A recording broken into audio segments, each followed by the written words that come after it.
विश्वामित्र जी आए और मन में विचार कर रहे हैं कि मेरा यज्ञ नहीं पूर्ण हो रहा है, मेरा सत्कर्म पूर्ण नहीं हो रहा है, मेरे तप और भक्ति में कुछ न कुछ कमी है। देवताओं के द्वारा उनको ब्रह्मत्व प्राप्त हो गया है। ब्रह्मण्य ब्रह्मर्षे स्वागतम तेस्तु तपसा सुतोषितः ब्रह्मण्यम तपसाग्रेण प्राप्तवान अशि कौशिक। वाल्मीकि। आज एक बात आपसे कह दूं, एक महात्मा एक गृहस्थ के यहां जा रहे हैं, इसीलिए भगवान के मुख की वाणी है, धन्यो गृहस्थ आश्रम।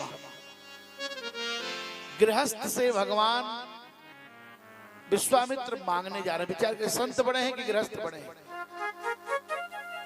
एक बार अयोध्या में सभा हो रही थी, उस सभा में भारतवर्ष के बड़े बड़े विद्वान बैठे थे। पूज्य श्री सीताराम शरण किलाधीश जी, अतुल कृष्ण गोस्वामी जी, तमाम सारे विद्वान, और उस सभा की अध्यक्षता कर रहे थे धर्म सम्राट स्वामी करपात्री जी महाराज।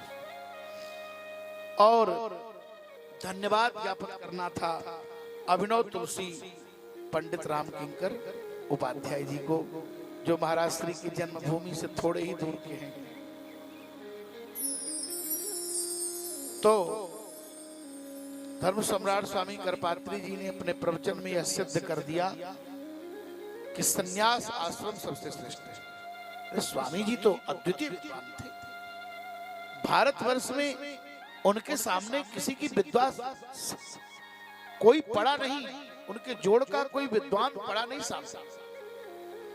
उस जमाने के केवल मध्यमा पास थे, लेकिन जब उनका व्याख्यान होता था हिंदू विश्वविद्यालय के मालवीय भवन में अथवा बड़े बड़े यहाँ व्याख्यान स्थलों पर, तो काशी के बड़े बड़े दिग्गज पंडित सभापति जी उपाध्याय, पंडित वामदेव मिश्र, पंडित महादेव शास्त्री, ऐसे ऐसे धुरंधर जो काशी के पंडित राजनारायण शास्त्री कुबड़ा, बड़े बड़े शास्त्रार्थी थे। वो विद्वान जब बैठते थे, जब बोलने लगते थे महाराज, हमारे दादाजी अपने सामने इन विद्वानों को देखे, क्योंकि सन 34 में वो काशी हिंदू विश्वविद्यालय में विद्यार्थी थे। जब स्वामी जी बोलते थे तो बड़े बड़े काशी के दिग्गज विद्वान बोलते थे, स्वामी जी आप कहां से बोल रहे हैं, समझ में नहीं आ रहा है, आपकी बात सिर से ऊपर जा रही है। हिंदी बोले तो वैसे ही, संस्कृत बोले तो वैसे ही। अद्भुत विद्वान, महामनीषी, उनकी मनीषा का कोई जोड़ नहीं था।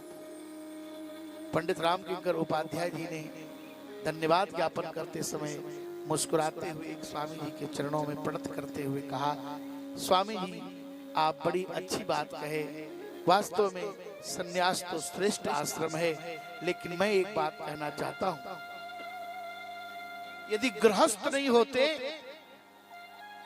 तो स्वामी करपात्री जी जैसे संत का जन्म, यदि गृहस्थ नहीं होते, माता पिता नहीं होते, तो ऐसे संत कहां से पैदा हो।